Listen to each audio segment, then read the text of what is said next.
नमस्कार दोस्तों, स्वागत है आप सभी का हमारे इस YouTube चैनल पे।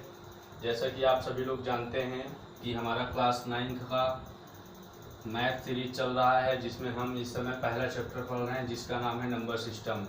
आज नंबर सिस्टम का पार्ट 2 है और पार्ट 2 में हमें बताना है कि किस टाइप की सवालें हैं। इसके पहले हम थोड़ा सा दोहरा लेते हैं क्या क्या चीज़ें बता चुके हैं। इसके पहले हमने जो है प्राकृतिक संख्या में बताया था कि प्राकृतिक संख्या क्या होती है। प्राकृतिक संख्या हम बता दिए थे। उसके बाद पूर्ण संख्या बता दिए थे। पूर्ण संख्या के बाद पूर्णांक संख्या भी बता दिए थे, पूर्णांक संख्या क्या होता है। और उसके बाद जो है परिमेय संख्या भी बता दिए थे। इतनी टॉपिक हम बता दिए थे। इस चैप्टर का जो बेसिक है वो लगभग कवर हो चुका था। इन्हीं सब पे आधारित जो है चैप्टर 1.1 के सवाले हैं। तो हम लोग आज 1.1 को स्टार्ट करेंगे, लेकिन 1.1 को स्टार्ट करने से पहले हम अपने NCERT बुक की कुछ जो है एग्जाम्पल्स को देखेंगे। एग्जाम्पल्स देखने के बाद हम सवाल को खुद जो है अपने से कर सकते हैं। जैसा कि हमारे बुक में एक एग्जाम्पल भी है और वो जो है बुक में भी है, एग्जाम्पल भी है। जैसे हम कह दें एक्सरसाइज एग्जाम्पल नंबर 1 हो गया। इसमें बोला गया है कि संख्या 1 और 2 के बीच की परिमेय संख्या, संख्या 1 और 2 के बीच की 5 परिमेय संख्या पूछा गया है। 5 परिमेय संख्या। तो हमें ये तो पता ही है, फर्स्ट वीडियो में ही पता है कि परिमेय संख्या क्या होता है। परिमेय संख्या मतलब एक ऐसी संख्या होती है जिसे हम p/q के रूप में लिख सकें और q is not equal to 0।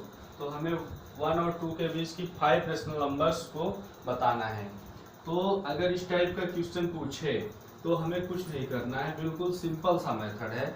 यहाँ पे 1 को लिखना है, यहाँ पे 2 को लिखना है।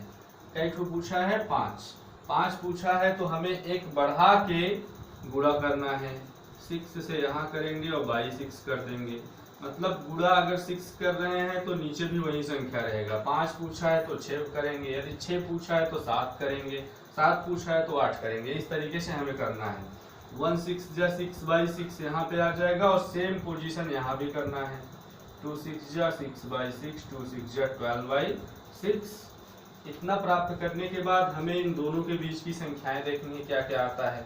6/12 के बाद आता है 7/12, फिर आता है 8/12, फिर 9/12, फिर 10/12, फिर 11/12 और इसके बाद 12/12 है ही। तो ये हमारा इसके बीच का आंसर है। बिल्कुल सिंपल सी सवाल है। इस सवाल में बिल्कुल कोई दम है ही नहीं। नेक्स्ट देखते हैं जो अगला हमारे सवाल है। अगर इसी टाइप की एक सवाल और देखते हैं जो आप लोग हमें आंसर देंगे। जैसे 1 और 2 के बीच पूछ लिया है, इसी तरीके से पूछ सकता है 3 और 4 के बीच। जैसा कि आपके 1.1 की एक सवाल है जिसमें पूछा गया है 3 और 4 के बीच 6 परिमेय संख्या। 3 और 4 के बीच 6 परिमेय संख्या पूछा गया है। तो हमें करना क्या है, यहाँ पे 3 लिख लेना है, यहाँ पे 4 लिख लेना है। पूछा कितना है, 6 पूछा है तो 7 से गुणा करेंगे 7/7 और यहाँ पे 7/7। तो 3 7 जा 21/7 और ये 4 7 जा 28/7। बस इन दोनों के बीच की संख्या हमें लिख देने हैं। 21/7 तो यहाँ पे हो जाएगा 22/7 और 23/7, 24/7, 25/7 एंड 26/7 एंड 27/7। 1 2 3 4 5 6 ये हमारे क्या हो गए आंसर। अगर मान लीजिए किसी नंबर की जगह फ्रैक्शन के रूप में पूछ ले, जैसा कि 1.1 में पूछा गया है, अगर फ्रैक्शन के रूप में पूछ लेता है तब हम क्या करेंगे वो भी देख लेते हैं। उसके बाद डायरेक्ट चैप्टर को हल करते हैं और चैप्टर देखिए किस तरीके से आता है। बिल्कुल चुटकी बजा के आएगा सारा चैप्टर। यहाँ पे बोला गया है, जैसे मान लीजिए एक क्वेश्चन हमारे सामने आ गया है, आपके चैप्टर 1.1 का तीसरी नंबर सवाल है। तो यहाँ पे पूछा गया है 3/4 एंड 4/5 एंड 4/5 के बीच 3/4 एंड 4/5 के बीच में 5 रेशनल नंबर हमको प्राप्त करने हैं। 5 परिमेय संख्या प्राप्त करना है, कुछ नहीं करना है। जैसे हम लोग नंबर्स में प्राप्त किए थे वैसे यहाँ पे 3/4 लिखेंगे, यहाँ पे 4/5 लिखेंगे। गुणा कैसे करेंगे, वहाँ 5 है तो यहाँ पे 6 से करेंगे गुणा ऊपर नीचे, यहाँ भी 6 से गुणा करेंगे ऊपर नीचे। 3 6 जा 20, 3 6 जा 18, by 4 6 जा 24 and 4 6 जा 24 by 5 6 जा 30, 3 छंग 18, 4 छंग 24, 4 छंग 24, 5 छंग 30, 3/4, 4/4 के बीच कितना पूछा है, 5 पूछा है। हाँ, अब इसके बीच की हम संख्याएं ज्ञात कर लेंगे।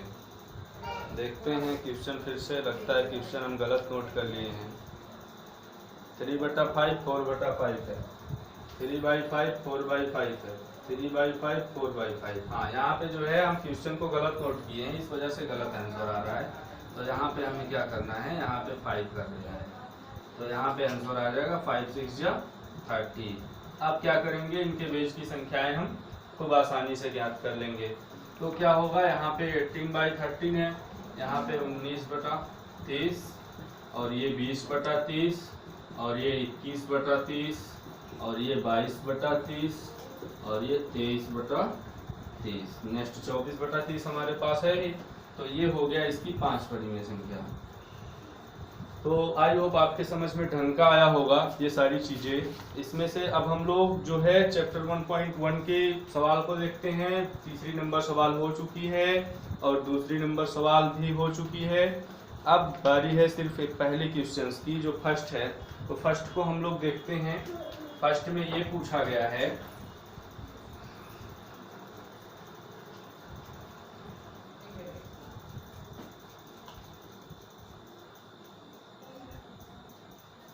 फर्स्ट क्वेश्चन में पूछा गया है क्या शून्य एक परिमेय संख्या है, क्या इसे आप p/q के रूप में लिख सकते हैं, जहां p और q पूर्णांक हो और q is not equal to 0। तो आपसे पूछा गया है कि शून्य के विषय में, क्या शून्य एक परिमेय संख्या है। तो इसका आंसर क्या होगा, आप आंसर के रूप में लिखेंगे कि हाँ, शून्य एक परिमेय संख्या है। शून्य एक परिमेय संख्या है और इसे हम p/q के रूप में लिख भी सकते हैं। p/q के रूप में लिख सकते हैं, कैसे लिखते हैं, एग्जांपल की बात की जाए तो शून्य को 0/1 हम लिख सकते हैं। और यहाँ पे p के स्थान पे q है और q के स्थान पे 1 है, p के स्थान पे 0 है और q के स्थान पे 1 है, इसलिए यह एक रेशनल नंबर है। बस आपको हम बताए थे कि शून्य यदि ऊपर है तो वो रेशनल नंबर हो सकता है और नीचे यदि होता तो वो रेशनल नंबर ना होता। तो ये हमारा फर्स्ट क्वेश्चन है। तो हमारा जो है जो फर्स्ट था उसमें अब नेक्स्ट जो है जो नंबर 4 क्वेश्चन है। 4 क्वेश्चन यदि आप हमारे फर्स्ट वीडियो को देखे हैं तो आपको चौथा क्वेश्चन 100% आ जाएगा। उसमें कुछ बताने की जरूरत नहीं है, सिर्फ उसमें नेचुरल नंबर पूछा गया है, कौन सी संख्याएं प्राकृतिक है, कौन सी पूर्ण है, कौन सी पूर्णांक है, यही सारी चीजें पूछा गया है। तो यदि आंसर की बात की जाए तो आपको हम आंसर दे रहे हैं। उसमें पहला जो है सत्य है और दूसरा असत्य दोनों है। ये असत्य है और ये भी असत्य है। आप लोग हल करिएगा, यदि नहीं आता तो आप कमेंट में मैसेज करिए, हम ढंग का इसे भी समझाने का पूरा प्रयास करेंगे।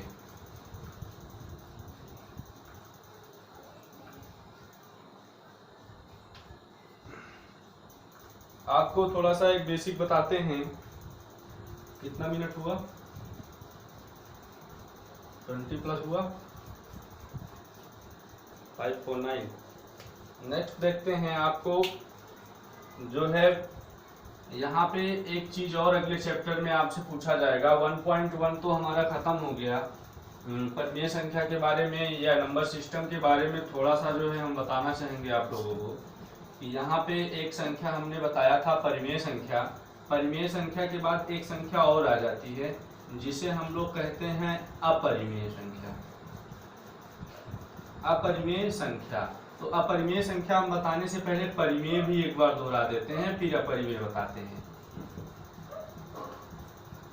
ये परिमेय संख्या है और ये अपरिमेय संख्या है।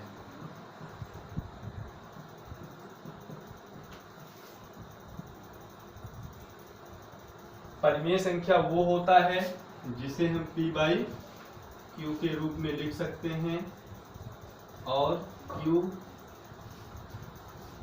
इज नॉट इक्वल टू 0 होता है। अपरिमेय संख्या वो होता है जिसे हम P बाई Q के रूप में नहीं लिख सकते हैं, उसे अपरिमेय संख्या कहते हैं, जिसे हम P बाई Q के रूप में नहीं लिख सकते हैं। और एग्जाम्पल की यदि बात की जाए, √2, √3 एंड पाई, ये सब ऐसी संख्याएं हैं जिन्हें हम P बाई Q के रूप में नहीं लिख सकते हैं, तो ये अपरिमेय संख्या है। और अगली संख्याएं जो हमारी आ जाती है वो है वास्तविक संख्या, जो मोस्ट इम्पोर्टेंट है। वास्तविक संख्या जो आपको क्लास 10th में भी पढ़ने को मिलेगा, इसे इंग्लिश में रियल नंबर बोलते हैं। रियल नंबर, इसे बोलते हैं रेशनल नंबर, रेशनल नंबर, और इसे बोलते हैं इरेशनल नंबर।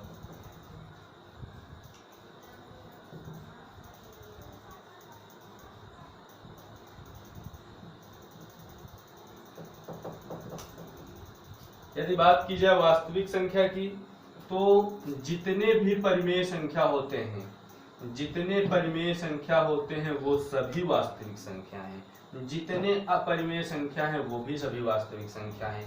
कहने का मतलब ये है कि जितने परिमेय और अपरिमेय हैं वो सभी वास्तविक हैं। बस सिंपल सा फंडा है इसका, जितने भी परिमेय और अपरिमेय संख्या हैं वो सारे वास्तविक हैं। आपसे प्रश्नावली 1.2 में साफ साफ क्वेश्चन पूछा जाएगा कि क्या सभी वास्तविक संख्याएं परिमेय संख्या है सत्य असत्य में, क्या सभी अपरिमेय संख्याएं वास्तविक संख्या हैं। तो आपको इतना समझ लेना चाहिए कि जितने भी परिमेय और अपरिमेय संख्या हैं वो सभी वास्तविक संख्या हैं, लेकिन सभी वास्तविक संख्या ना तो परिमेय है ना ही अपरिमेय है। ये आपको याद रखना है।